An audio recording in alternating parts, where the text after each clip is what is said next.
Hello, everybody, and welcome back to the Learning Future podcast. I'm, of course, your host, Louka Parry.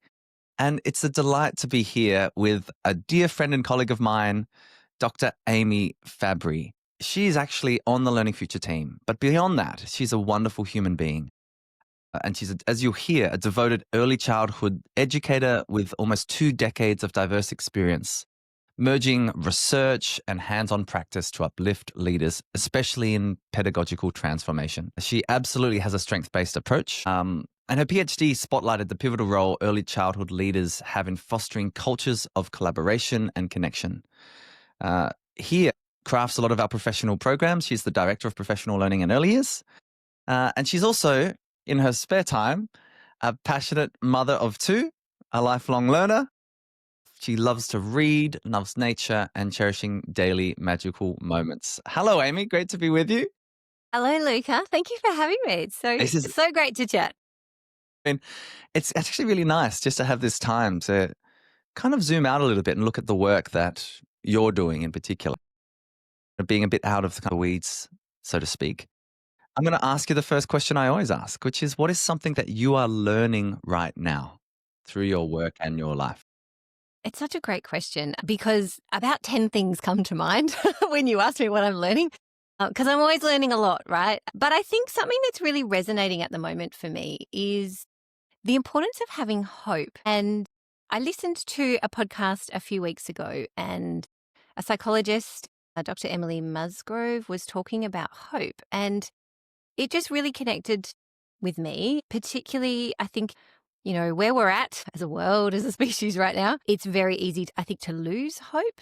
And so what's kind of resonating for me, and particularly through a lens of education as a parent, and in the work that I do supporting leaders, is we actually need hope. And we probably need hope now more than ever because, things do look a little bleak. Let's be honest, we're not going to sugarcoat that. But I think what I'm learning is that hope is different to optimism, and we actually need hope because that gives us the possibility to move forward. And without hope, we become hopeless, fall into despair, and actually no progress can happen. So I think despite the challenges that we're facing right now, right across the board, we all need to find and hope in each other to pull together and to move forward. I love that. I love this. I love the link perhaps between hope and agency, which is this idea that if I believe things can be better and I can contribute to them, and there's a really small distinction, Amie, I want you to reflect on, which is the difference between having hope and being hopeful.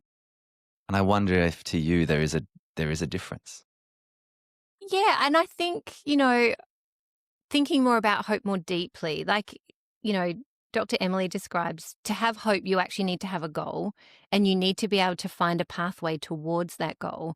But it's very much about the agency, and that you actually have to have a belief that you can follow that path to reach a goal. And so, I think for me, hope is different, of course, to optimism, where you can be optimistic that everything's just going to turn out great.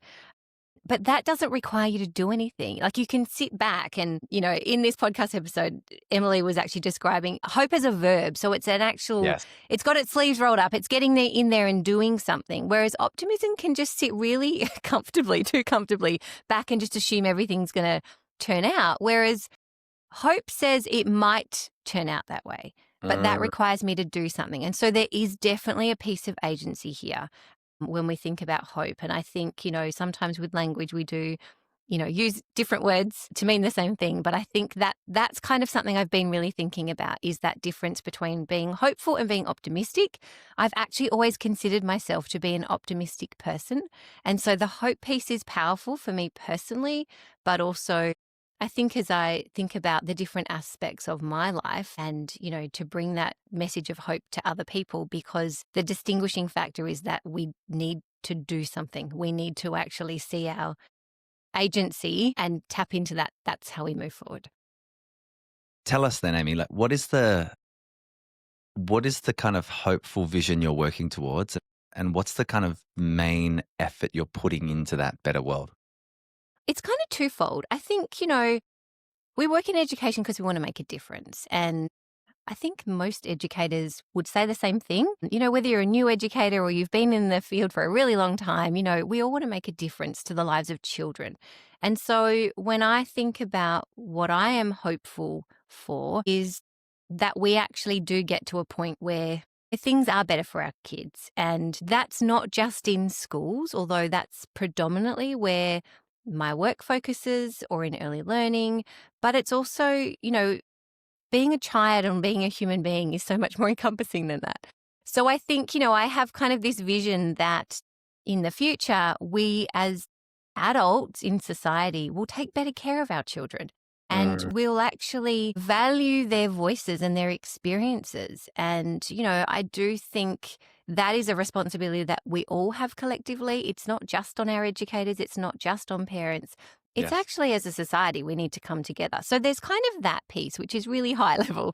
But then I think, the work that I do to kind of help move towards that vision is to actually support the educators and the role that they play in the lives of children and alongside other educators. And so for me, that looks like actually empowering our early childhood educators in particular. That's kind of my wheelhouse where my experience is. And, they have just such a pivotal role in the lives of children. They spend so much time with our most impressionable children who are learning so much. They're in that really peak development stage, in terms of brain development, but it's more than just the cognitive, which I think we can quite easily only focus on what are children learning, kind of the academic side. But in actual fact, in the early years, which goes right up to the age of 8, might I add, children are actually engaged in a whole series of interactions and experiences with the people around them, with the objects around them. And that's not just shaping their wiring for learning concepts, but it's actually shaping who they are as people and how they come to see themselves. And I think that's really, really profound. But we don't talk about that as often as we talk about, are we teaching them the right strategies for Yes. phonics and reading? It becomes a very narrow conversation. And so then from the outside, we might look for data and evidence that children are learning, but we often overlook the fact that how are the children? How Yes. are they actually Yes. experiencing the world and their learning and their own capabilities and their own agency? So there's a lot more to consider. And so the work that I do is to walk alongside our educators to help them to really tap into the expertise that they have. And again, our early childhood teachers are so integral to the lives of our children. But sadly, they're often overlooked in the broader education conversations. They're not always respected and valued for the actual expertise that they have. And it is specialist knowledge. So part of the work I do is helping our educators to remember that, but also to help them to step into their own agency as leaders, because we need early childhood leaders, strong early childhood leaders, not just in the early childhood sector, but actually in our communities, because these people do have amazing expertise. They walk alongside children every day. And I see the potential for early childhood leaders is that they could actually help us transform education more broadly. They Yes. can help us tap into the humanness that is in all of us. They help connect families and education. And so they play a really pivotal role in our societies. And so that work is about how do we tap into that expertise, but also support these people to grow in their own confidence and capabilities as leaders. Amie, I've got a few questions for you based off that answer.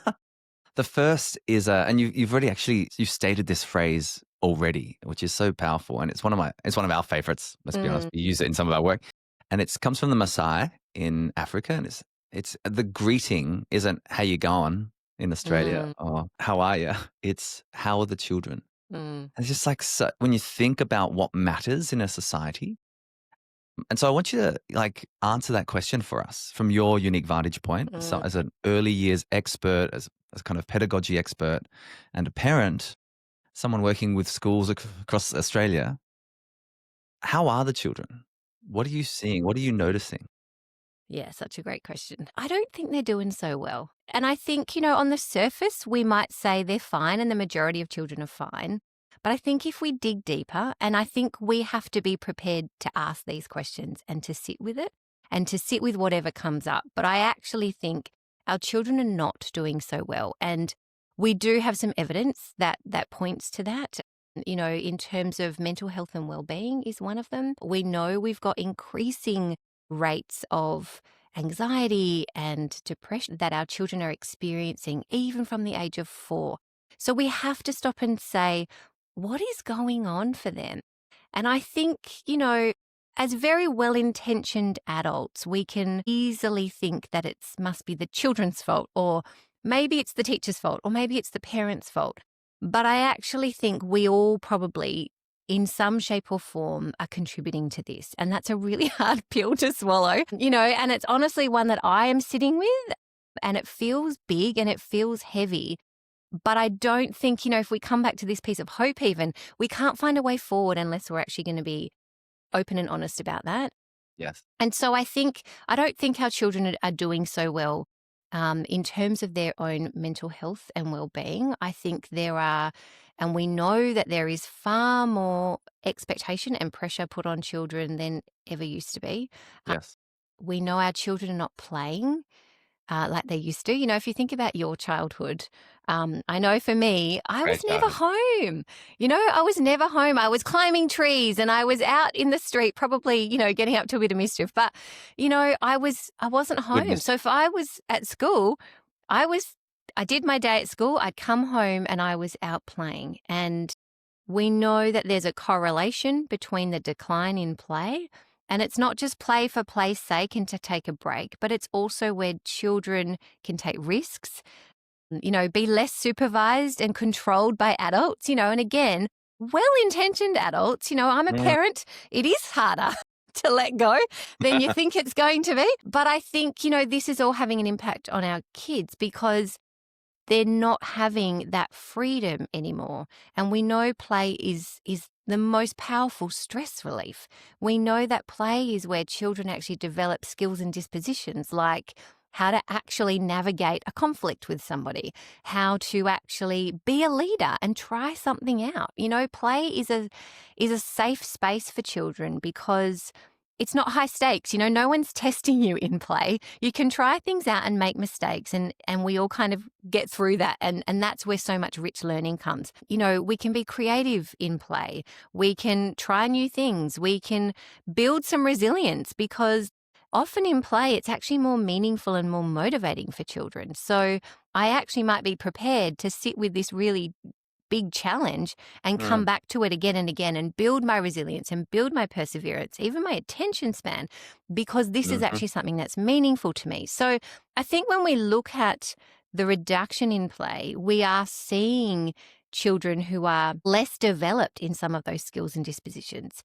And often, when I'm talking to teachers, whether they are working in preschools or long daycare or even the early years of school, they're all saying the same thing. Our children are coming to us with lower levels of development than we used to see. And so I think we have to really take a step back as a society and say, what is going on here? We can see that there's more pressure and expectation, certainly when you hit school age. What we're asking children to do at a younger age is significant. There's a lot of pressure on them academically. And then when we zoom out and we think about childhood, there's less play in children's lives. Parents are really busy now working, and we know that life has changed. So in most households, both parents are working, which adds more stress to the family, less time to often be with children, to play with children, just engage in conversations.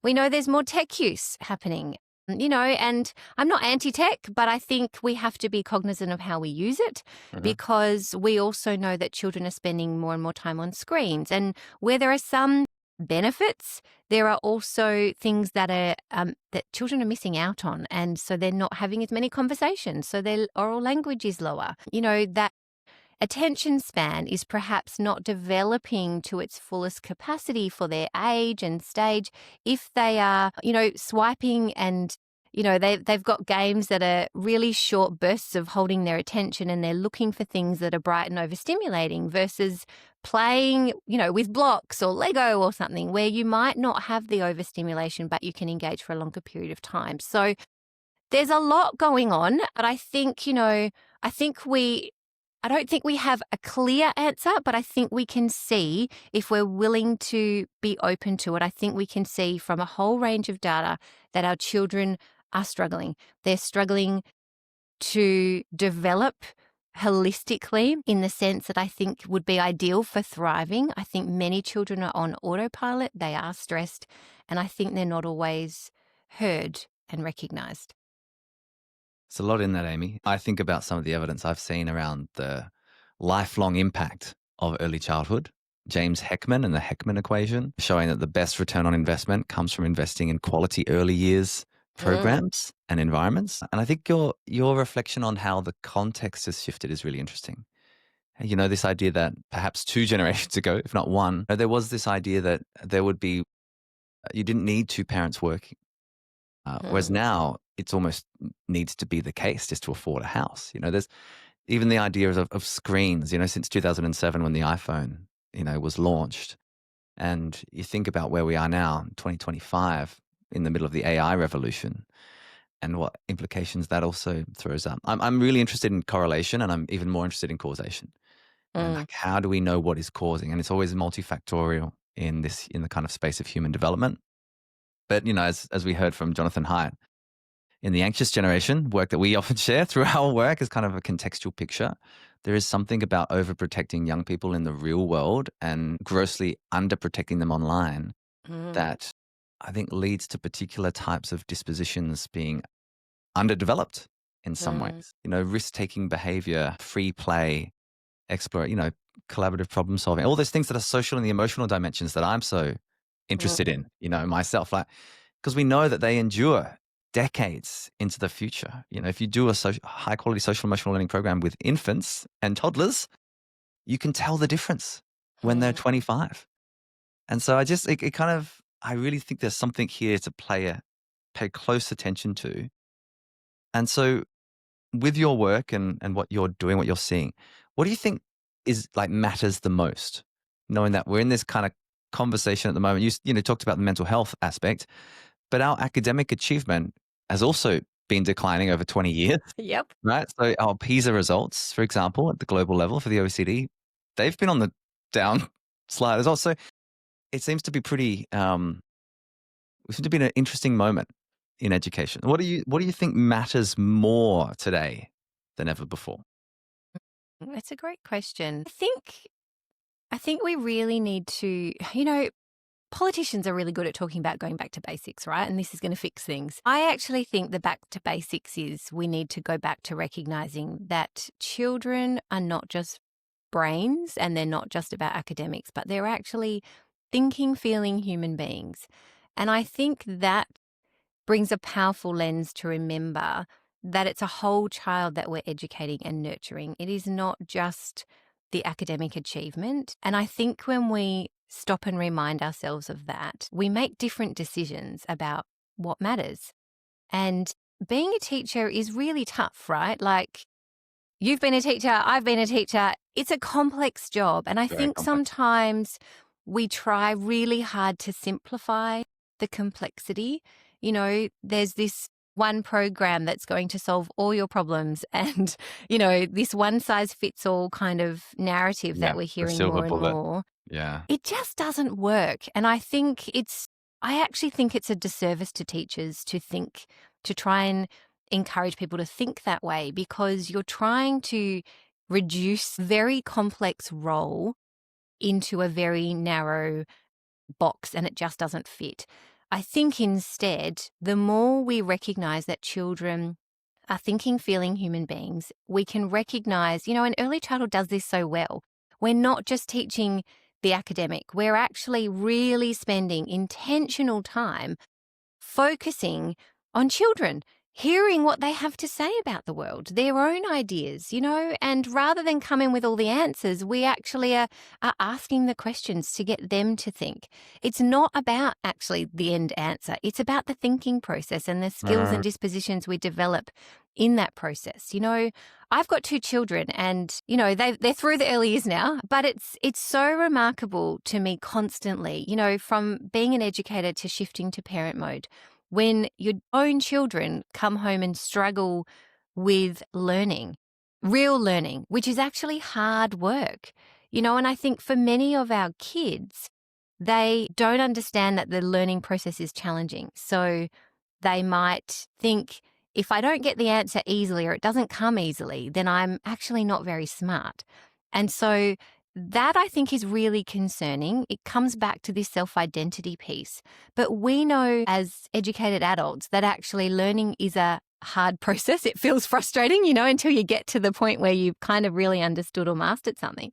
And so I think we've become so quick to get to the answers and so quick to focus on the test results that we've lost sight of the learning process, which actually comes from connecting with the children in our care or in our classrooms. We've lost sight of connecting as human beings over things that matter to us collectively. And I think there's a disconnect in the learning process too, where children are not necessarily seeing the relevance to why are we learning all of this stuff? How is this actually going to help me?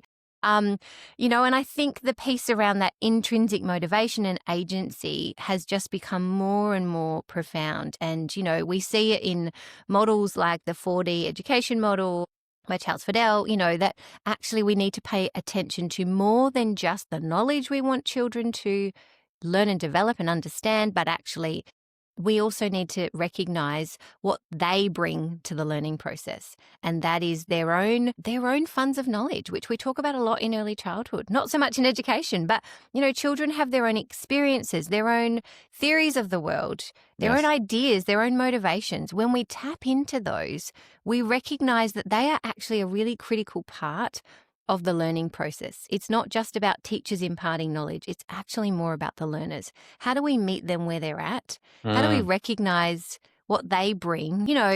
Hell, why can't we be open to learning from them? Like, in all honesty, as a parent, I learn every day from my children. Yeah. And I just think we could have much richer learning that recognized children first and foremost as being capable. But also when we do that, and we listen to children, we're responsive to them, we're also helping them to really genuinely feel a sense of belonging, which we know from research actually is a really good indicator of how children are going to learn, continue to learn, stay in school, increases engagement and participation and attendance, all of those things. But again, sometimes things like even belonging and well-being, it always sits below the academic. And instead, maybe it's time we put that first and actually focused on how we connect with children. How do we genuinely bring a sense of belonging? How do we listen to their ideas and give them a voice? And then more learning will actually happen. There's a lot I want to pick up there, Amie, as usual. I mean, the one piece like that learning process is a really interesting one to think about. But to come back to something you said earlier, I think the thing around struggle is a really interesting one. Because for me, I obviously think, and we in our work also, we think about like, what are the different dimensions that need to be cultivated and developed?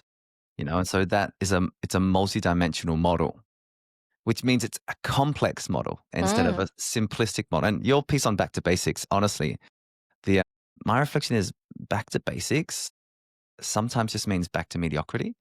It's like, let's take the average. And this interesting, I would say it's quite an interesting moment for us in education. People listening would know this too, that, this kind of what works conversation on the one side is kind of a bit like a hammer, and it's just trying to hit down every nail regardless of context, but context matters so much, versus like what matters and who cares, what's possible, and then how do we get there? There's like a really different kind of, there's almost like the technical versus the adaptive conversations going on. And I don't want to create false dichotomies because that's part of the issue. It's like, how do we include and transcend, right? So yes, like high impact pedagogy in key moments to support a relational sense of belonging to be able to transfer the knowledge that we've learned. Because your thing around learning is so good. And I think we need to expand what we mean by learning. I think Mm, sometimes it's just knowledge acquisition. I fall absolutely. into this trap. I'm just going to go learn another language. Great. I'll learn another language. What's the point of doing that, Amy, if it's inert? It's the Yeah. transfer of that knowledge. And I think young people today, even if they know a lot of stuff, what can they do with that? Mm, And then the deeper level that I always reflect on, as you know, is who are they becoming as they do yeah. things with what they know? Yeah. And that piece is the most critical piece for us. And so, and Absolutely. I know that the early years does this really well as a middle school trained teacher that's taught across the spectrum, right? Mm-hmm. And then Mm-hmm. was responsible for a kindergarten for a period of time as a school principal. And I just started learning. I mean, I didn't even know about James Heckman until I was, well into my career. So Yeah. make the case, Amy, for teachers that are often introduce ourselves as I'm a drama teacher, I'm a science teacher, I'm a math teacher, and we're really strongly held to our content because we're Mm. passionate about it, and that's fantastic. But make the case as well for why the early years is a really powerful frame for how all of education might be in the future if we step into the future space. Mm. How would you make that argument to us? Great question. The first thing I want to say about that is it's sometimes ironic to me that the progressives in education are talking about really important fundamental things like student agency, for example, or creativity, which I completely believe have a place in education and actually should be the driver of education. The irony for me, though, and I have said this to you before, is that this is kind of like the 101 early childhood. Like this is actually what we do day in, day out and have believed in for such a long time. So Mm, the irony for me is, whilst I am so heartened by the conversations that we are seeing emerge more and more in education about how we put children first and how we actually give them a voice in that process, I can't help but wonder how we've overlooked the early years that's been doing this for such a long time. And so I think making the case is partly, we know that the current system's not really working for our children, not for this day and age. And so what can we do better? We've talked about, focusing more on children. We do that in the early years. The early years educators, they're like magicians, they're like these rainbow unicorns, because when we think about the complexity of being human, it's so involved. It's not as simple as just teaching content. It's actually recognizing that even as human beings, we are all different, but we are also going to be different on different days. So actually being able to walk alongside somebody, and I use that term intentionally because in early childhood, we're not teaching children, we are nurturing their growth. We're meeting them interesting. where they are at. We are not trying to fill them with content, but we're actually recognizing that you are a really capable, valuable member of this service or this preschool or this school community. And we can all learn from you and we Mm, can all support you. It's a really different way of framing the learning process and the contributions that we all make. So I think in the early years, we do that really well. We actually sit with the complexity. As educators, we recognize that every child is different and mm, we honor and respect that difference. We work with families because we know families are children's first teachers and they don't come to us in a vacuum. They are actually part yeah. of a community and a family that sits outside of our service or our school. We recognize that learning is social. We recognize that, the emerging sense of identity that is constantly being formed through our interactions and engagements with children is so crucial to who they are becoming. And we are really careful with our words. We are really intentional about the way we provide opportunities to nurture curiosity, the questions that children have, their playfulness, their zest for life. Mm, mhm. We actually recognize who children are, where they're coming from, and we build on that. We provide environments that nurture and support them to grow through their strengths, as opposed to, you need to now do X, Y, and Z because I told you to. And I'm being a bit facetious here, but I do just think there is I picked it so up. much. There is just so much that we can learn from the early years because it's just a beautiful way of educating. And, I really love the quote by Dewey that says, education is not preparation for life, it is life itself. And Yes. I think that really summarizes early childhood for me. We recognize that learning is in the here and now. It is going to have an impact on who we become, but let's actually live and feel the process as opposed to just try and tick some boxes, for the future. And I think that's where we get real connection. Children actually are so joyful in early childhood. And, I'm not, I want to be mindful. I'm not sugarcoating this and saying that, this is some kind of utopia. Children feel things. And if you think about a 2-year-old who is frustrated because they haven't yet developed the social emotional skills or self-regulation to manage those emotions, but they have educators alongside them to co-regulate. They have educators alongside them to say, it's okay to feel the way you feel right now. This is really important. This is about seeing human beings because they are human beings and being alongside them, however they are, to accept them, to value them, and then just to keep supporting and guiding them step by step. Wow.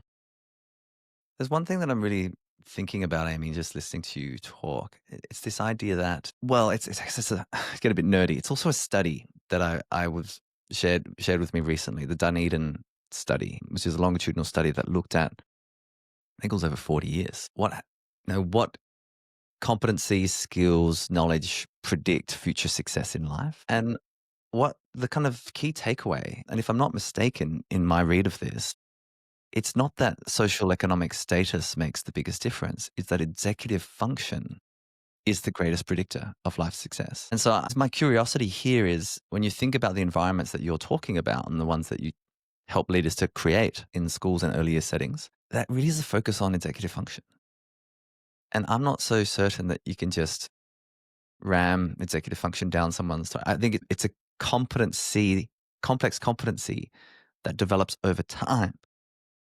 And then on the flip side, you can look at some of the technologies that our youngest human beings are being exposed to right now and the detrimental impact that has on executive function. And I can think of some of the peer-reviewed evidence that I've seen, that looks at heavy use of particular tools, diminishing the amount of gray matter in the prefrontal cortex, which is exactly where the executive function formulates, right? So yeah, I'm really curious about that connection. Because if we can set up young people to start to your point, self-regulate after they have been able to co-regulate with an educator and a parent, and this is why I'm so obsessed with the emotion sciences, right? Because you do, the last thing I'd say before you respond is, I do believe that we are emotional beings that think, not thinking beings that feel.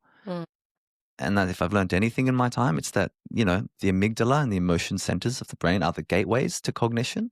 Absolutely. And so just, I think why this technical view of, let me just instruct you is problematic, because the question is how do you know learning has taken place is the better question. And as a teacher, again, I'm not sugarcoating this. Lots of times I had a great lesson. I taught an amazing lesson and I'm not sure anyone learned anything. But I felt good. And so there's this real shift on seeing the learning through the eyes of the learner, and especially that piece around the emotional aspect, and the social aspect, which in my view is as important as any of the cognitive aspects because they're all linked together neurologically. Your thoughts? Yeah. Oh gosh, there's so much to say. A couple of things that come to mind. Firstly, yes, we can't actually access the cognitive parts of our brain when our emotions are heightened. If you're in flight or fight response, then the thinking part's gone out the window, and I think about this all the time because, I see it in my own children when they come home from a really big day at school, and sometimes they do have meltdowns because it's a lot to deal with. And I can't reason with them in those moments because, their emotions take over. So no reasoning centers available. Absolutely. And if you have worked with younger children who don't yet have those inbuilt coping strategies, and I'm calling them coping strategies because At what point are they self-regulating and at what point are they coping, I think is actually a really live question that we, again, need to dive into. Interesting. But I think, we do actually have a lot of, again, very well-meaning teachers whose job is to help children reach these academic milestones. But when that is the focus, we do the teaching. And what I think and fear is happening is that we then make a judgment about the child based on, I've done my teaching, and if they haven't learnt something, then maybe there's an issue for them in terms of learning. But what's not usually coming up in those conversations is, how is that child feeling? If you are feeling unsafe, and, again, this is a big thing for us to sit with, to actually think that a child in our class might feel unsafe. It doesn't mean they feel physically unsafe, but emotionally they might feel unsafe. They might not actually feel that I can ask the question if I don't know something. They might not know that, we talk about psychological safety in the workplace, but actually we also need that for our children in our classrooms, that if you don't know something, you can say, hey, I don't know that, and I'm not going to be judged or made to feel like I'm dumb, or I'm not feeling like I have to perform against everybody else. And, we do have this performative culture in our schools. And again, this is not pointing the blame at our teachers. This is a system problem, which has a flow on to our school leaders, which has a flow on to our teachers, which has a flow on to our children. But I do think we have to all start taking some responsibility to really look at what is going on for our children. And this never became so apparent for me as when I became a parent, and I know that I wasn't a perfect teacher and I made mistakes. We all do, because we're human. But as a parent, when you can see that your child is too scared to go and ask the teacher a question, you have to wonder what is happening for the children, and again, we can have the best intentions in the world as the adults in the room who have all the power. Let me just say, we set the rules, we set the tone of the classroom. Yeah. But is that working for our children? I think we actually have to grapple with that a little bit. And what comes to mind for me is, in some of this piece of hope and how do we move forward, is I think we need to start talking more about our values. What kind of people do we actually want these children to grow into? What kind of world are we trying to create? And Anne Pello talks a lot about these values. She's an early childhood guru. But we actually need to sit with some of the values pieces because, a lot of teachers that you talk to right across the board, I think there's this disconnect for many educators who want to come and make a difference. But I think we feel this disconnect because we're doing things that work for a system in terms of ticking boxes, focusing on academic achievement. But the values piece, I think sometimes when we sit with that, that's where we feel out of alignment to doing the great work that we know we feel called to do. And so I think, it's very easy for us as the adults to go, well, we've done all the right things. It must be the children's fault or it must be the adults' fault. We can blame tech, we can blame parenting, we can blame a whole range of other things. But at the end of the day, it's not going to change unless we are willing to sit with the bigger questions of why is this child struggling to learn here? Yes. What might be going on for them? And so we actually have to be really brave, actually, to ask those meaningful questions to the people who can help answer them. And we have to be willing to sit with whatever comes up. And I think that's a real challenge for all of us. It's that wonderful cartoon, Amie, that says like, who wants change? And everyone's hand is up. And then the person on the podium says, who wants to change? Everyone's hands go down. And then it says, who wants to lead the change? And there's no one left in the auditorium at all. And it's just, it's playful, but of course there's something really so powerful about that. I don't think you can change anything in the world unless you can change yourself. It really, it's certainly not in terms of anything with the moral imperative. And there's this one quote that I'm reflecting on quite a lot at the moment by Carl Jung, which is, the world will ask you who you are.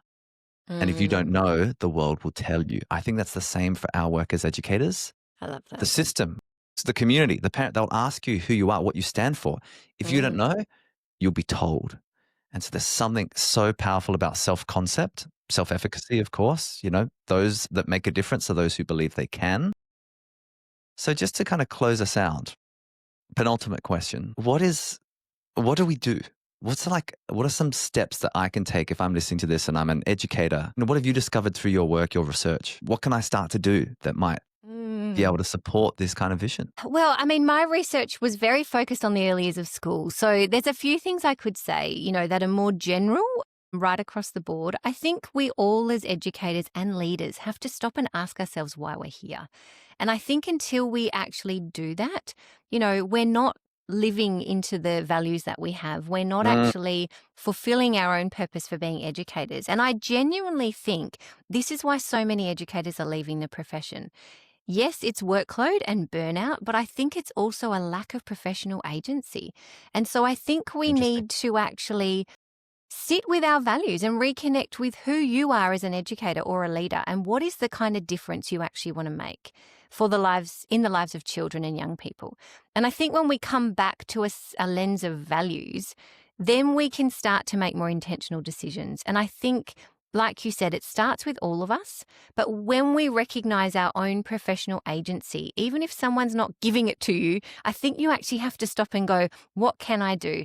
There Yes. are always going to be things that get in the way, but where are the opportunities where I can have more flexibility around the way I'm showing up, the expectations that I'm setting for children, how I'm meeting children where they're at? Am I really listening to them and connecting with them? Those relational aspects need to come front and center. And I think for our school leaders, when they can tap into that, they can then create conversations for educators. And I think it's quite sad sometimes for me when I talk to teachers, particularly in the early years, and they need this sense of permission to Mm, actually be able to focus on the whole child or to spend time connecting with children, And again, you have to go, how did we get to this point that the curriculum has become far more important than the actual children?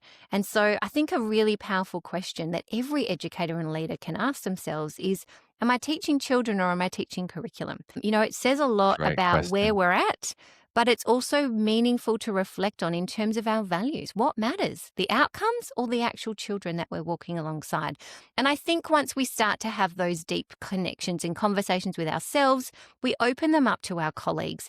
And I think then collectively we can start to shift some of the ways that we might approach teaching and learning and come from a new lens. But I also think this is really collaborative work. I think this is really Mm, often big change, really hard to do on your own. Yes, it starts with all of us taking that responsibility, but ultimately I think we get change for the better when we actually come together and we have these really meaningful conversations. We build shared understandings and a shared commitment to what mm. we're going to do going forward. And I think, if I reflect on my research, the most effective leaders were doing this. So, through a lens of early years and looking at the early years of school, leaders who were teachers, might I add. They weren't necessarily principals and deputy principals, but teachers who were willing to sit with what matters and to Mm, connect with their colleagues and to ask the really meaty, hard questions. But why are we here and what difference do we want to make? I think when we need to connect with each other as a profession, we actually need to hear and listen and respect and value and respond to the people around us, just like we should be doing with children. Because at the end of the day, we're all human beings. We're all in this together. And I think the more we come together, we grow together, we support each other, we nurture each other. But I think that is the way forward. I feel nurtured just in this conversation, Amy. I think that's just the wonderful framing of you as a earliest practitioner, but now as a kind of leadership facilitator as well. So powerful. And that question, a lot of those questions that you pose. I've got a final question for you, which is, what's your take home message in one or two sentences? So as you think about that, the quote that's really on my mind is, never doubt that a small group of committed citizens can change the world. Indeed, it's the only thing that ever has. It's Margaret Mead. And it's just such a powerful way to think about it. And I wonder about the future of our world and the future of our learning ecosystems, our schools, our centers, and this for them to become learning hubs, which is actually the third scenario of four that the OECD puts out. Yep. that Tracy, who is going to be on this podcast next week, it's her work. So this idea of being a learning hub means that there is this deep interconnectedness between all the different aspects that contribute to human growth and development, including less finger pointing and more coming together in a kind of ecological way, a Bronfenbrenner way around this young human who is individuating in order to do something interesting with their life in the world, we hope. So what is your take-home message for the listeners? My take-home message is the early childhood lasts a lifetime. And so we really need to pay more attention to the early years, not just for political reasons or even economic reasons, although they're very valid. We actually need to come together and recognize just how profound that period of development is. I also think we need to work together and build partnerships. This isn't going to be something that any one person can do better and solve on their own. You know that beautiful saying, it takes a village to raise a child. I don't think we raise children in villages anymore. We're doing it on our own. And so we need to come together. If you're a family, if you've got a family and you're a parent, talk to people around you. We need to build those really strong partnerships between early learning, schools, preschools, families, community members. This isn't something that anyone can just do on their own. We actually need to come together, really think about what's happening in those early years. And then if you're a school leader, you should know what happens in the early years. You don't have to be an expert, but go and ask the people who have that expertise. Go and find out what's happening in the early years and how those educators are actually supporting and nurturing the whole child, because it is so profound and so overlooked. But there is so much we can also learn and think about. How might we take some of those key principles and ideas around pedagogy and practice and actually expand them up into our primary schools and secondary schools? They are actually at the heart of what it means to be a human being, to connect to ourselves, to the people around us, and to meaningful learning. And I think that's a really powerful way to move forward. Amie, thank you for your passion, for your work, and for being with us on the Learning Future podcast today. It's my pleasure, Louka. Always great to chat. Onwards.